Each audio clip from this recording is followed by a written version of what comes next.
اللهم صل على محمد وآل محمد اللهم صل على محمد وآل محمد اللهم صل على محمد وآل محمد.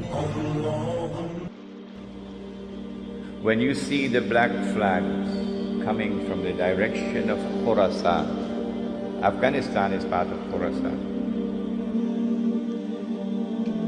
Khorasan is that territory which extends from northwest Pakistan, the Pathan belt, northeast Iran, the whole of Afghanistan, and the territory north of Afghanistan. But clearly Afghanistan is in the heart of Khorasan. This territory has one thing distinctive about it, that Europe could never colonize the heart of Khorasan. The British tried when Britain was the ruling state in the world, and the British failed. And then the Russians tried when they had the superpower, the Soviet Union. And after 12 years, the Russians failed. And guess who is trying now?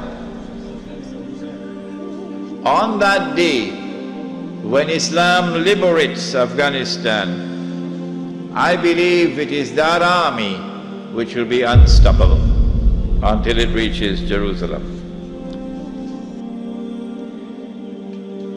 That army is the authentic Islamic resistance to oppression in Afghanistan.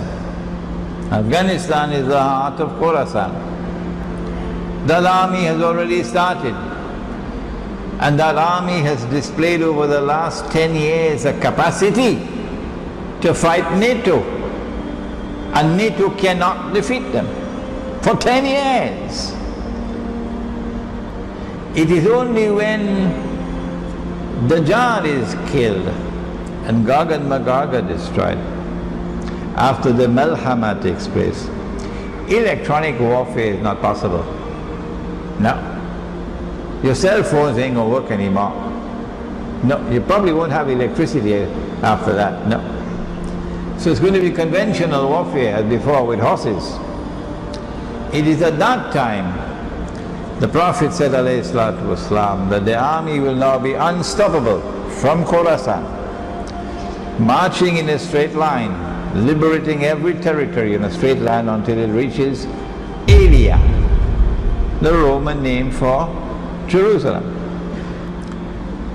I don't think there are going to be any men in that army. Now don't be annoyed with me. I don't think there are going to be any mujahideen in that army without beards. No. I think every single one of them in that army will have a beard. And I'm not talking about the Saudi apology for a beard. No, I'm talking about a beard which is a sunnah, that beard.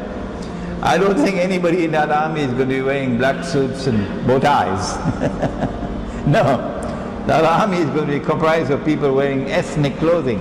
Ethnic clothing. I don't think they'll be eating with knife and fork. No, that army will come from Khorasan, will be eating the Sunnah way. Allah gave us knife and fork here. He said, go and join that army. These are two ahadiths combined. Go and join that army. Even if you have to crawl over ice. These are his words. Go and join that army. Even if you have to crawl over ice. Because no one will be able to stop that army until it reaches Jerusalem. And so go back home today with joy in your hearts, even while there are tears in your eyes for the immense suffering through which we are going. Go back home with joy in your heart that there is a tomorrow which is coming, in which a Muslim army will liberate the Holy Land. The first time that they violated the covenant with fasad, وَقَضَيْنَا إِلَى بَنِي إِسْرَائِيلَ فِي الْكِتَابِ لَتُفْسِدُنَّ فِي الْأَرْضِ مَرَّتَيْنِ وَتَعْلُنَّ عُلُوًّا كَبِيرًا. The first time they committed fasad, he expelled them and then banned them from returning. For 100 years they were in Babylon. And then he allowed them to return. And then the second period of fasad. And then he punished them again and he expelled them. And having expelled them this time, he left a door open for them. Despite all your wickedness, it is still possible. Asa Rabbukum an yarhamakum. It is still possible for you to be forgiven and have mercy. There's only one door. This is the door, a man named Muhammad sallallahu alaihi wasallam. If you shut that door, then tilka ummatun qad khalat. You finish. Divine punishment will now begin. And if you are taken for a ride and brought back to the Holy Land by Gog and Magog, and you return with your fasad, then guess what I'll do with you? وَإِنْ عُدْتُمْ عُدْنَا. If you return with your fasad, your wickedness, your oppression, I will return with my punishment. The first time was an army that punished them. The second time was an army that punished them. The third time it will be an army.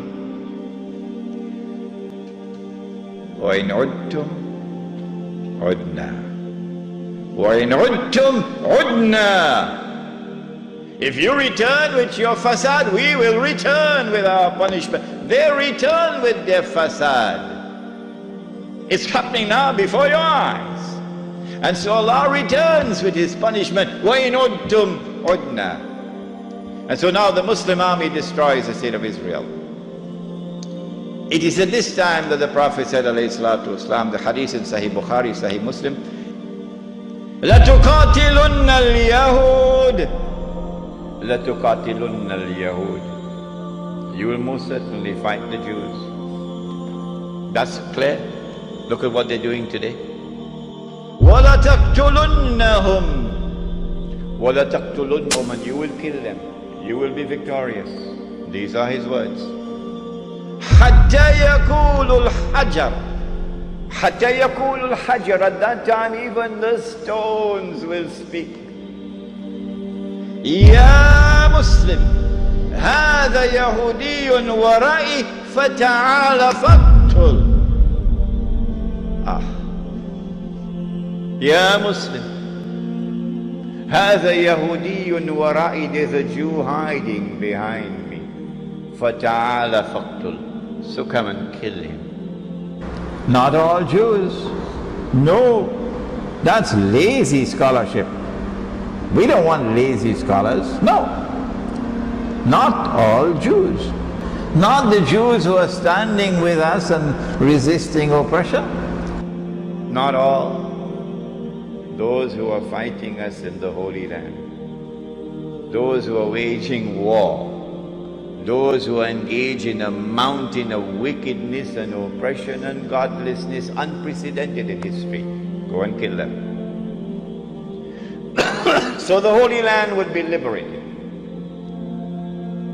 And then the Islamic State, the holy state of Israel, of David and Solomon, will now be restored in the Holy Land. And that holy Israel will become the ruling state in the world. And the Son of Mary will now rule the world from Jerusalem with a rule which will be eternal. And the religion of Abraham,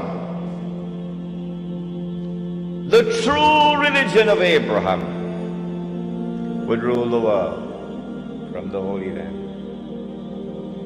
What Prophet Muhammad brought, Allah's blessings be upon him, is the religion of Abraham. This ends the subject of Imam al-Mahdi and the return of the Khilafah.